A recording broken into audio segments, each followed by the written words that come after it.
What makes this conversation so entertaining is that it never feels like a formal interview. It feels like a bunch of football lifers sitting around, trading stories, taking shots at each other, and accidentally revealing a lot about competition, family, leadership, and what football culture really looks like behind the scenes. On the surface, it is funny and loose. Underneath that, though, it is packed with insight. You have Peyton and Eli Manning, two of the most recognizable brothers in football history, stepping into a setting with Travis and Jason Kelsey, another legendary pair of brothers, and the entire thing becomes a mix of comedy, nostalgia, football intelligence, and subtle respect. The opening alone sets the tone. There is a lot of build-up before Peyton and Eli even start talking, and that matters because the introduction is not just hype for hype's sake. It reminds everyone exactly who these men are. Between them, they have Pro Bowls, Super Bowl titles, Super Bowl MVPs, leadership awards, and decades of influence on the game. But the moment they arrive, they do not carry themselves like football royalty. Instead, they instantly lean into the joke, into the fun, into the rhythm of brothers picking at each other. That is what makes the exchange work so well. None of them are trying to sound larger than life. They are all decorated enough that they do not need to. Their credibility is already built, so the conversation can relax and become human. That ability to move from greatness to goofiness is one of the central themes of the entire segment. Peyton and Eli Manning are legends, but they are also still brothers. Travis and Jason Kelsey are modern icons, but they are also still brothers. So the conversation never becomes a sterile football breakdown. Instead, it becomes something much better. A portrait of what happens when high-level competitors meet other high-level competitors who also happen to understand sibling dynamics better than almost anyone else. There is an instant shared language there. They all know what it means to compete with each other, support each other, embarrass each other, and still back one another no matter what. The first big topic, the Pro Bowl, becomes a perfect example of how the segment operates on multiple levels. On one level, it is a joke about Eli getting the better of Peyton in the Pro Bowl coaching showdown. On another, it is a subtle commentary on how competition between brothers never really ends. It does not matter how old they get, how many trophies they have won, or how much history they have built. If one brother can beat the other in anything, especially on a stage where millions can watch, that victory matters. Eli's three-peat becomes ammunition. Peyton is teased as if he is suddenly on the hot seat, as if all his football genius is now up for review because he cannot beat his younger brother in an exhibition setting. Everyone understands the absurdity of it, which makes it funnier, but at the same time, there is truth in it. Siblings keep score. They always do. What makes the exchange even better is how quickly the joking turns into actual football reasoning. Eli's strategy of using Cavante Turpin as a specialized blitzer gets brought up, and instead of just laughing it off, Eli breaks down the logic. He explains that in a game with unusual rules where special teamers do not have their usual duties, a player like Turpin becomes a flexible chess piece. He is fast, he is fresh, and he can create pressure without the limitations other players might have in that environment. That is the kind of detail that reveals something important about Eli. For years, he has often been cast in public conversations as the laid-back brother, the more casually funny one, standing next to Peyton, the obsessive tactician. But here, Eli shows that he sees the game sharply. He identified a situational advantage and exploited it. It is funny because it is a Pro Bowl game, but it is also real coaching logic. Even in playful settings, serious football minds cannot help themselves. They see patterns, mismatches, and opportunities. That same mixture of family humor and football seriousness shows up when Peyton talks about his son Marshall getting to warm up quarterbacks at the Pro Bowl. On the surface, it is a sweet father-son story. Beneath that, it is also a glimpse into football as inheritance, not just in the genetic sense, but in the cultural sense. Peyton jokes that the Mannings were not raised to be kickers, they were raised to be quarterbacks. It is funny because it sounds arrogant, but it lands because it is also self-deprecating. He is basically saying the family can throw but cannot do much else. That kind of joke is classic quarterback humor. Proud, but aware of its own limitations. More importantly, the Marshall story shows how football gets passed down through access, experience, and environment. Imagine being a kid and spending your formative years throwing with elite NFL quarterbacks, watching their routines, being around that level of professionalism and talent. It is not just a cool memory, it is a football education. Travis's reaction to that story is especially revealing because it captures something universal. He says the kid in him is jealous, and that is exactly right. Even accomplished pro athletes can still feel awe around football experiences they never got to have. That is one of the reasons this entire segment feels fresh instead of cynical. No one here is pretending they are too cool to care. They all still love the game enough to be impressed by its little magical moments. The discussion then widens into the idea of who might eventually take over Pro Bowl coaching in the future. And the Kelsey brothers are floated as possible successors to the Manning brothers. On the surface, it is another joke, but it is also something else, a passing of the torch conversation disguised as banter. Peyton is basically acknowledging that one era eventually gives way to another. The Mannings have been a defining brother act in football for years. The Kelces now occupy a similar space in the public imagination. They bring a different energy, a more modern media savvy style, but the core appeal is the same: authenticity, chemistry, competitiveness, and humor.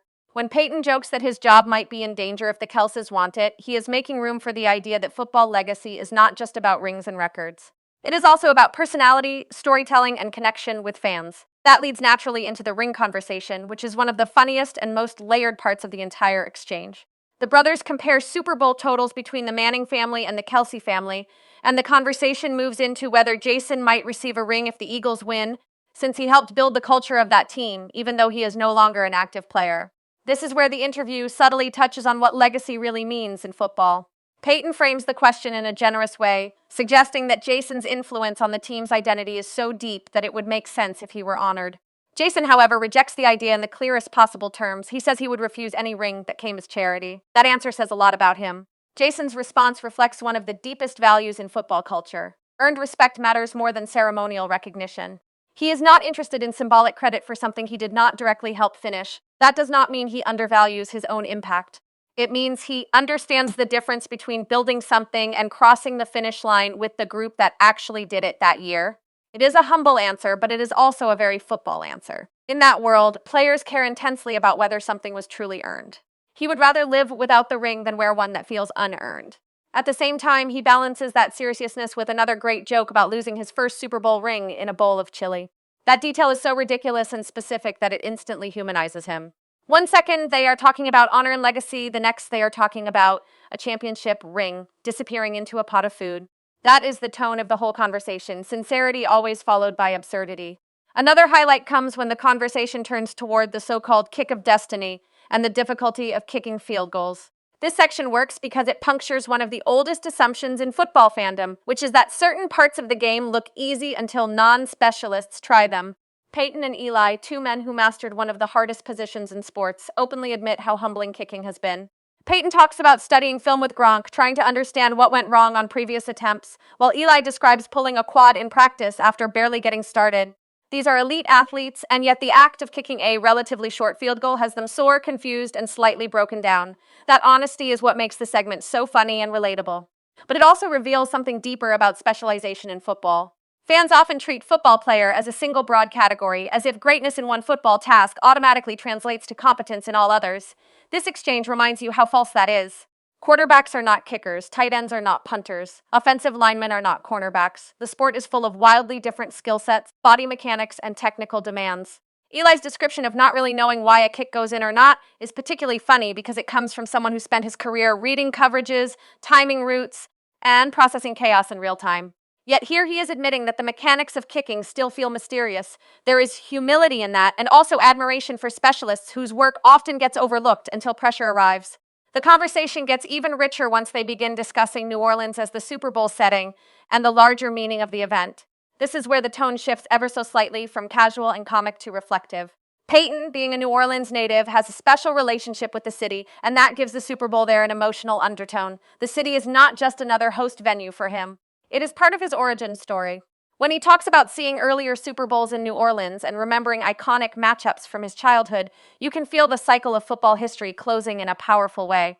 The little kid who watched legends take the stage in that city eventually became one of the legends himself. Now he returns as an elder statesman of the game, looking at a new championship and a new generation. That memory lane moment connects beautifully to the discussion about Patrick Mahomes and Jalen Hurts coming through the Manning Passing Academy.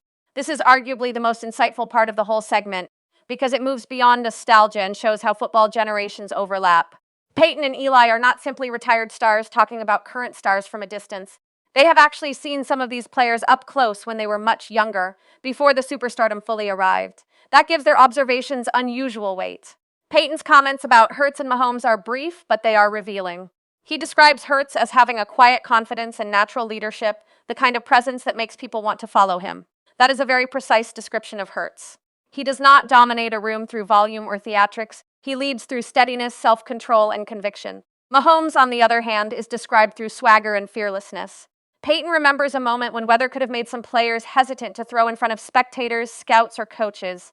Mahomes did not care. He was ready to let it rip anyway. That story is small, but it captures something essential about Mahomes. Truly special players often reveal themselves in moments where inhibition disappears. They do not overcalculate how they look. They trust themselves, they welcome the chance to perform rather than shrinking from it. Peyton's story about Mahomes throwing in the rain is not just a fun anecdote, it is an origin clue. It points toward the attitude that later made Mahomes such a ruthless and creative competitor under the brightest lights. These observations also reveal a lot about how Peyton and Eli think about quarterbacking. They do not only evaluate talent through arm strength, speed, or statistics. They are paying attention to temperament, who leads naturally, who flinches, who embraces risk, who remains himself when eyes are on him. That is what former great players often notice first because they know the NFL filters out everyone whose physical talent is not paired with psychological durability. Mahomes and Hurts are different stylistically, but in Peyton's telling, both had an inner quality early on that foreshadowed their future. The mention that so many starting NFL quarterbacks have passed through the Manning Passing Academy also turns the segment into something larger than a friendly interview. It becomes a reminder that football mentorship matters. The academy is not just a summer camp. It has become a kind of unofficial quarterback fraternity, a place where knowledge, habits, expectations, and competitive culture are transmitted. The Mannings are no longer only participants in football history, they are caretakers of it.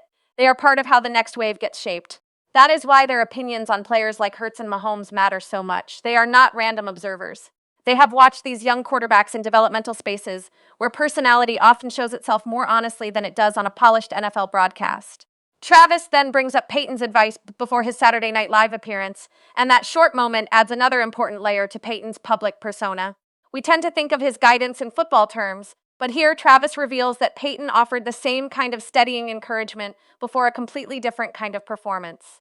The advice was simple: enjoy it, embrace the experience, trust yourself. That is classic veteran wisdom. It works because it is broad enough to apply in almost any high-pressure situation. What is notable is that Travis clearly remembers it and values it. That says something about Peyton's reputation among players, not just as a champion, but as someone whose words carry calm and perspective. The camp stories continue with the example of a player who attended as a quarterback and later reached the NFL as a receiver and special teams contributor. Eli's recollection of basically telling him he should switch positions is both funny and revealing. Football development is not always about confirming a dream exactly as a player first imagines it. Sometimes it is about identifying where someone's real gifts actually lie. That player may have arrived thinking his future was at quarterback, but the camp environment helped show him a different path. There is a broader lesson in that story about adaptation. Some players make it because they cling stubbornly to one identity. Others make it because they are willing to become what the game asks them to become. Recognizing your best route to contribution is a kind of football intelligence, too. Travis jumps in with his own story about being recruited and not being seen as a quarterback prospect, which creates an interesting mirror. Like the camp player who changed positions, Travis also had to move away from one version of himself to become the player he was meant to be. That is a subtle but important thread in the conversation. For all the emphasis placed on early talent identification, football paths are often messy. Greatness does not always announce itself in the right position, the right body type, or the right developmental timeline. Sometimes it has to be redirected. That makes the conversation feel less like a polished mythology and more like real life. The Saquon Barkley grass in the mouth story is one of the best examples of how veteran culture works in the NFL. Eli confirms the prank with total comfort, describing how he pretends to ask rookies about dental pain or wisdom teeth, then waits for them to open their mouths before tossing grass and dirt inside. It is ridiculous, immature, and objectively hilarious, but it also tells you something about locker room bonding. Football culture has always included rituals that test whether newcomers can take a joke, absorb some embarrassment, and become part of the group. That does not mean every old-school tradition deserves celebration, but in this case the prank is goofy rather than cruel. It is a reminder that teams are not built only through game plans and workouts. They are also built through shared moments of laughter, stupidity, and initiation into the social fabric of the locker room. What makes Eli's telling of the story especially good is that he is not performing it like a polished storyteller trying to sell an anecdote. He sounds like someone genuinely amused that he got away with it, and even more amused by the time a veteran accidentally volunteered himself into the prank. That lack of polish is exactly why it lands. It feels real. It also reinforces something that fans often forget about Eli Manning. His public image can sometimes lean so heavily on his dry delivery that people underestimate how mischievous he actually is. Stories like this reveal that he has always had a bit of chaos in him. When the group returns to talking about the Super Bowl itself, the mood becomes more reflective and emotional. Peyton describes standing on the sideline during the national anthem and feeling the weight of the moment.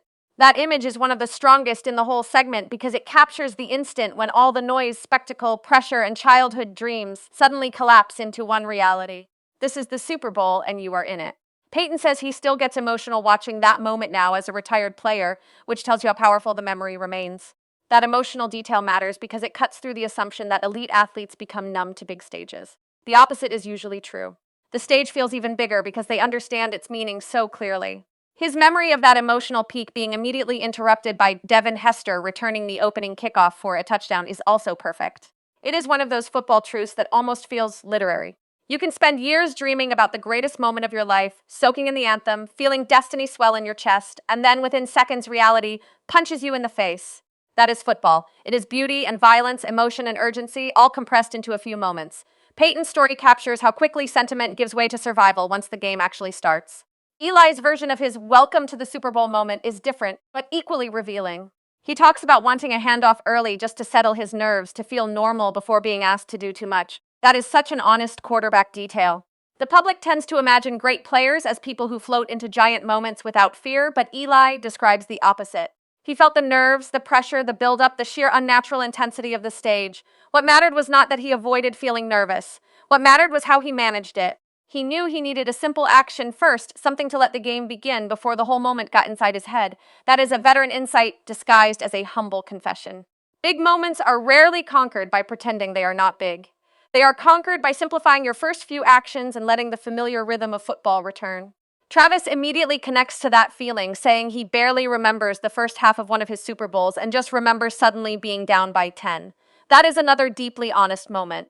Even players who thrive under pressure can experience blur, distortion, and partial memory loss under the sheer force of adrenaline and focus. Again, this makes the conversation stronger because it refuses to romanticize greatness as emotional invulnerability. The men speaking here are among the best to ever do it, and they are all describing ways in which the moment still overwhelmed them at first. One of the most interesting undercurrents in the whole exchange is the contrast between football control and football unpredictability.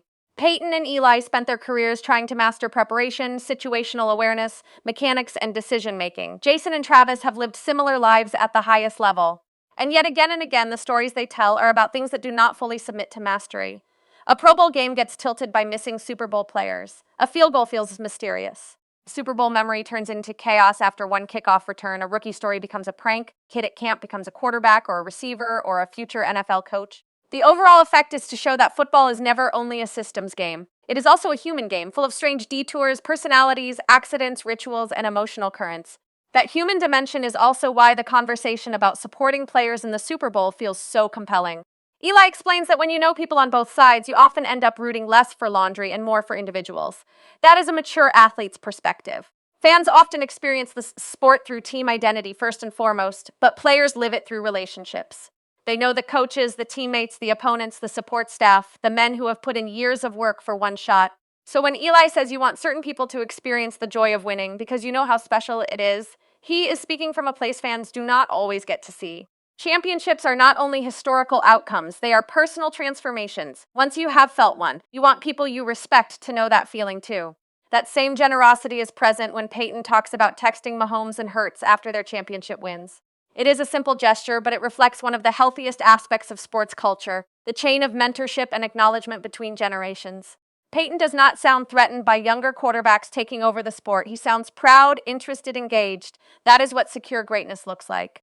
It does not need to diminish others to preserve itself. It can celebrate what comes next. At the same time, the conversation never drifts into false solemnity.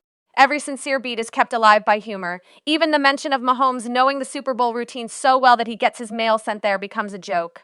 That line works because it captures how normalized excellence can become for players who keep reaching the final stage. What would be a once-in-a-lifetime spectacle for most becomes, for a player like Mahomes, almost operational. Yet the joke also increases rather than reduces admiration. Consistent greatness is so rare that it becomes funny just to describe how routine it looks from the inside. The brother dynamic remains central throughout all of this. Whether they are discussing coaching, rings, future opportunities, or shared experiences, the fact that these are brother pairs matters. Brothers give each other permission to needle in ways that others cannot. They also understand how pride works differently inside a family. When Peyton gets teased about losing to Eli, or when Jason gets asked about whether he deserves a ring, or when Travis jokes about his own game memory gaps, the conversation lands because everyone present knows how to mix love with mockery. There is competition, but there is no malice. That is why the humor feels warm rather than sharp. If you step back and look at the segment as a whole, it operates almost like a celebration of football adulthood. These are men who have seen enough to talk without posturing. They know what matters, what fades, and what stories endure. They can talk about technique, but they are not trapped by it. They can talk about legacy, but they are not obsessed with preserving myth. They can laugh at old injuries, admit fear, praise rivals, embarrass themselves, and still command total credibility. That maturity is what makes the conversation so rich.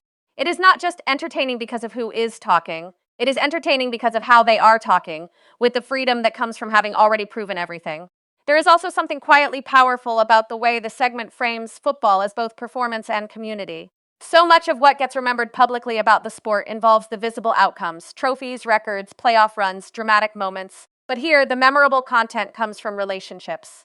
A son throwing warm up passes, a veteran texting encouragement, a camp that becomes a pipeline, a prank that becomes a locker room memory, a lost ring in Chile, a pulled quad during a promotional kick, a college player throwing in the rain without fear. These are not box score details, they are lived in details. They are the kinds of things that make football culture real. The conversation also quietly challenges the way fans often flatten athletes into single identities. Peyton is not just the cerebral field general. He is also a dad, a joker, a mentor, and someone who still gets emotional over the anthem. Eli is not just the dry two-time champion who upset dynasties. He is also mischievous, strategically sharp, and willing to admit he wanted a handoff because the Super Bowl got in his chest. Jason is not only the tough, beloved center. He is also deeply principled about what is earned, hilariously chaotic about losing a ring, and open enough to admit specialists deserve more respect. Travis is not just the flashy superstar tight end. He is also openly admiring, emotionally tuned in to the grandeur of the game, and candid about how overwhelming big moments can feel. That multidimensionality is what keeps the entire segment from feeling like a celebrity appearance. It feels like access. In many ways, the interview works as a bridge between eras. The Mannings represent one era of football celebrity: quarterback royalty, old school preparation, iconic playoff moments, and a family name woven into the sport. The Kelses represent a newer kind of football stardom: more public personality, more media fluency, more willingness to blend elite competition with entertainment. But instead of clashing, the two styles complement each other. You can feel mutual recognition in every exchange. They are different in vibe, but alike in substance. All four men understand the cost of excellence, the weirdness of fame, the intensity of brotherhood, and the joy of surviving long enough in the sport to tell the stories later. The New Orleans backdrop gives the whole thing another layer of symbolic resonance. This is Peyton's hometown, which makes the conversation feel like it is happening on sacred ground. The city is where football memory, personal history, and national spectacle overlap. That gives even the lighter moments some added warmth. You are not just hearing football talk in a random studio. You are hearing it in a place that connects childhood dreams, family roots, and the biggest stage in the sport. That is why the conversation feels celebratory even when it is mostly jokes. It sits in a meaningful place. If this segment has a central emotional idea, it may be this: the farther these men get from the peak moments of their careers, the more they seem to value not just winning, but the people, rituals, and absurdities that surrounded winning. They still care about rings and titles, obviously. Competitors always will. But what they want to talk about now are the details that make the game memorable beyond the trophy case. The prank, the advice, the kid at practice, the nerves before kickoff, the soreness after trying to kick a simple ball, the player who became something unexpected, the veteran text, the moment the anthem hits. The opening disaster, the family scorekeeping, those are the pieces that remain alive. That is what makes this script worth expanding. It is not just a clip about famous football people being funny. It is a compact portrait of how football legends age into storytellers without losing their competitive spark. It shows how the game lives on after the final snap, not only in statistics and highlight reels, but in relationships, memory, mentorship, and shared laughter. Everyone in this conversation has achieved enough to speak from authority, but the authority never suffocates the humanity. Instead, it gives the humanity more meaning. By the end, what lingers is not one single joke or one single football insight. It is the feeling of being allowed into a rare kind of room, a room where all the armor can come off because everyone present has already paid the price of entry. In that room, greatness is not announced, it is assumed. That assumption frees them to be funny, reflective, self-deprecating, and honest. It frees Peyton to talk about emotion, Eli to talk about nerves, Jason to reject ceremonial credit, and Travis to admit the blur of the biggest stage. And because they are all brothers, because they all understand competition through family as well as through sport, the room feels even more alive. So if you are expanding this into a longer script, the real power is not in merely repeating what happened in the interview. The real power is in bringing out what the interview reveals. It reveals that football excellence is inseparable from personality. It reveals that the game is both highly technical and gloriously ridiculous.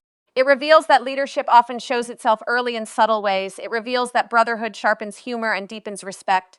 It reveals that even the greatest players still get nervous, still feel awe, still admire each other, still discover new respect for parts of the sport they never had to master. It reveals that legacy is not only what you accomplished, but how you continue to shape the people and stories around the game after your own prime has passed. In the end, this conversation is fun because it is funny, but it is memorable because it is honest. It captures football not as a polished mythology, but as a lived world filled with egos, insecurities, traditions, competitive pride, inherited dreams, family rivalry, and genuine affection. That is why it works. That is why it expands so naturally into a much larger script. Beneath every laugh, there is a truth. Beneath every joke, there is history. Beneath every story, there is a reminder that the people who reach the highest levels of sport do not stop being human when they become legends. If anything, the best of them become even more interesting once they have enough distance to tell the truth about what it all felt like.